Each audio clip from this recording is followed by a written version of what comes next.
We bring you the latest happenings over the globe. Good evening, my name is Alvin Pelobello. And I'm Tricia Gajitos. This is EUROTV World News. On tonight's stories, Comelec Second Division denies the petition to cancel BBM'S COC in 2022 polls. Vice President Leni Robredo topped the latest Facebook ad spender survey. Former Defense Chief Gilbert TEODORO expresses his opposition to the ICC probe. OCTA says COVID-19 surge accelerating in provinces. Violators to get a warning on the first week of no vaccine, no ride policy. India works on OMICRON COVID-19 vaccine. The Commission on Election, or Comelec Second Division, denies the petition of the lawyer TEODORO to cancel former Senator Bongbong Marcos' presidential bids in 2022 national polls.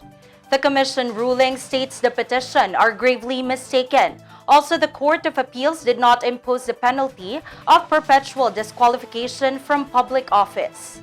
However, the petitioners' side disagree with the Comelec ruling.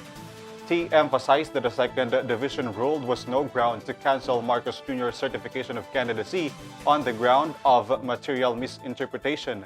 T adds that they will file a motion for reconsideration on the Comelec en banc.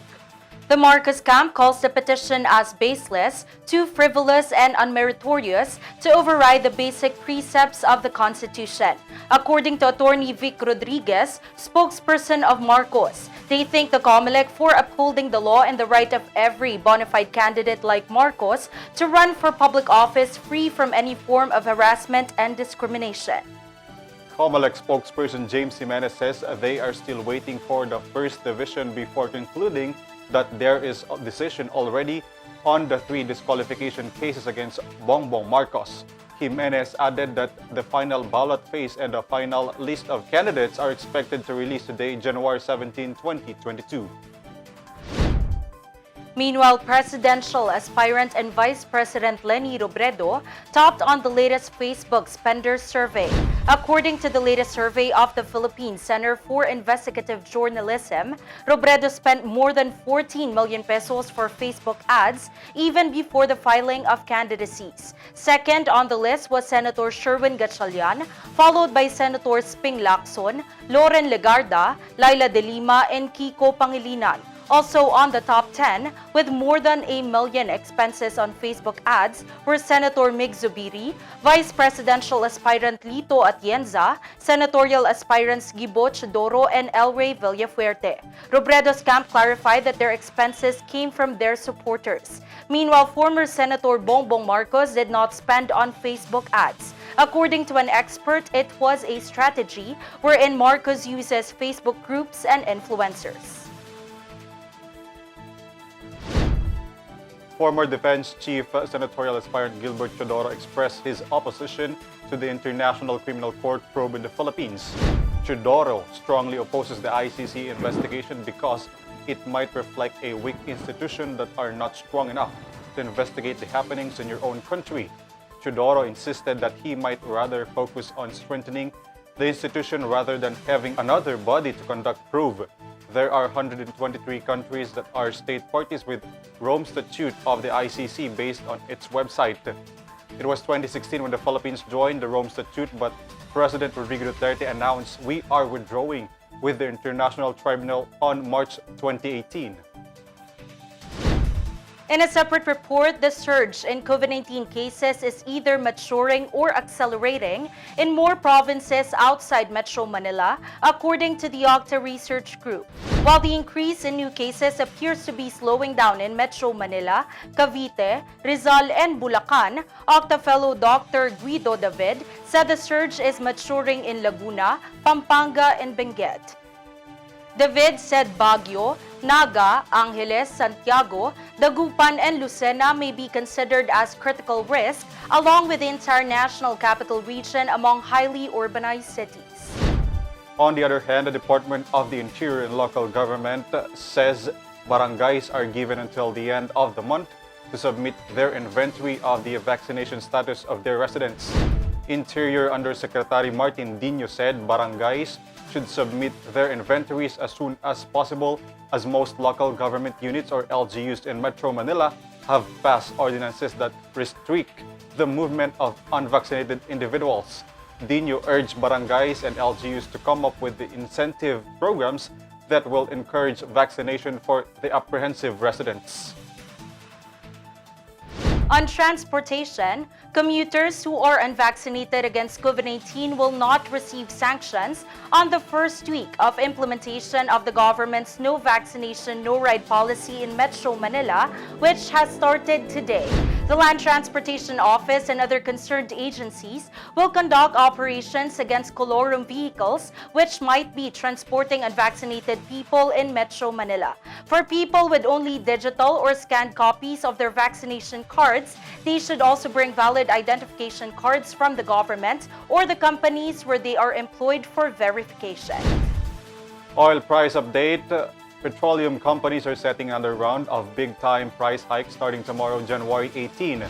This is the third time that they are increasing prices this year. According to the industry players, estimated price adjustment will be 1 peso and 75 centavos to 1 peso and 85 centavos per liter of diesel, and 2 pesos and 10 centavos to 2 pesos and 20 centavos per liter for kerosene products. For gasoline, the price hike will likewise be significant at 90 centavos to 1 peso per liter. Congress update. The Anak Kalusugan Party List pushes for higher benefits for healthcare workers during the state of public health emergency due to the COVID-19 pandemic. Here's the full report.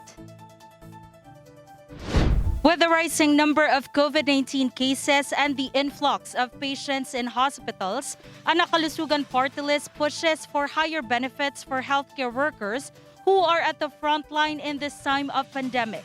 According to Anak Kalusugan nominee Ray Roquero, the party list has laid out programs and proposals which seek to regularize barangay health workers, increase the frontline's minimum salary, and store vaccines and critical medicines such as ivermectin, among others.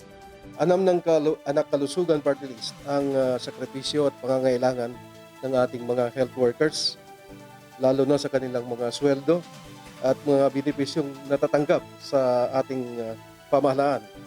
At kaya dito ang dami naming panukalang batas at saka mga proposals na tungo ito sa kapakanan ng ating mga health workers. Una dito, ang pag-regularize sa mga barangay health workers.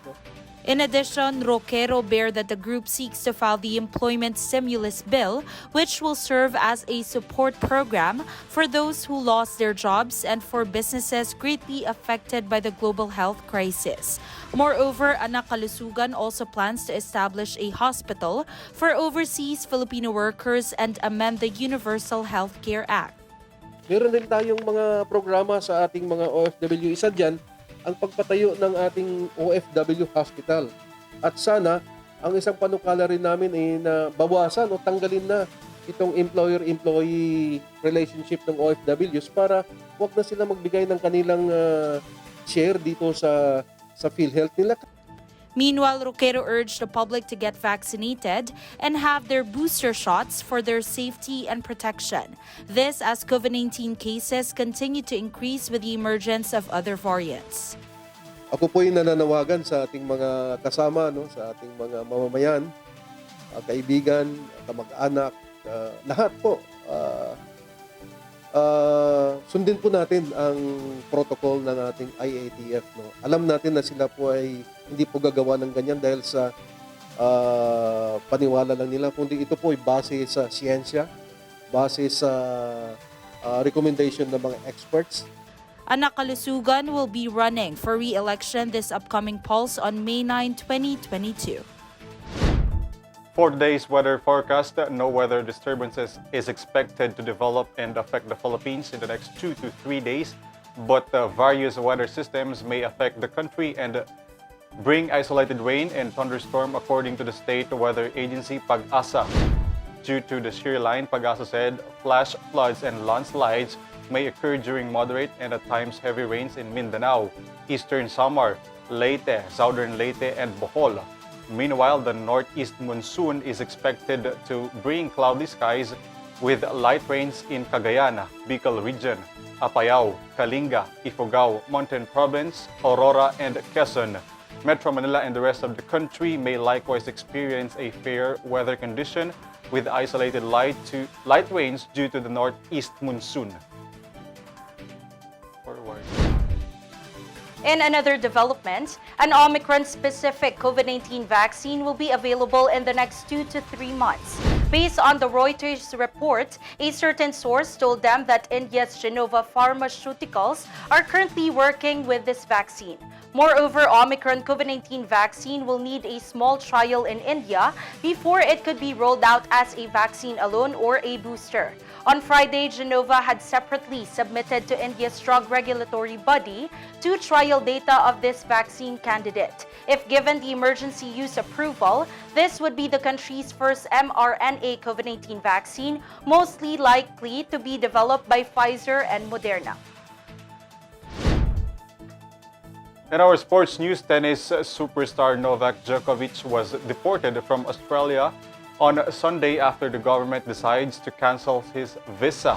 This issue was due to the country's COVID-19 policy, and Djokovic was unvaccinated against COVID-19. The tennis superstar was disappointed, but he respects the country's decision, and he even stated that he will cooperate to the authorities. The Serbian tennis player has been granted a visa to enter Australia on December 16 last year, provided his medical exemption from Australia's requirement that all visitors should be vaccinated.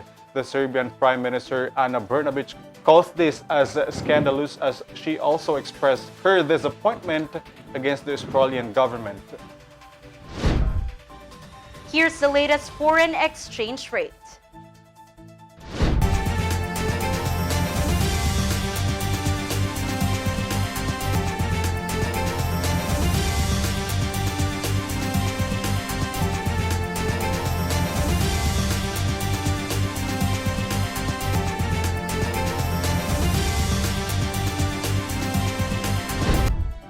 And those were the stories for tonight. You can visit our social media account, facebook.com/official EUROTV News, for the latest happenings around the globe. Once again, this has been Tricia Gajitos. Thanks for joining us this evening. My name is Alvin Pelobello, and this is EUROTV World News.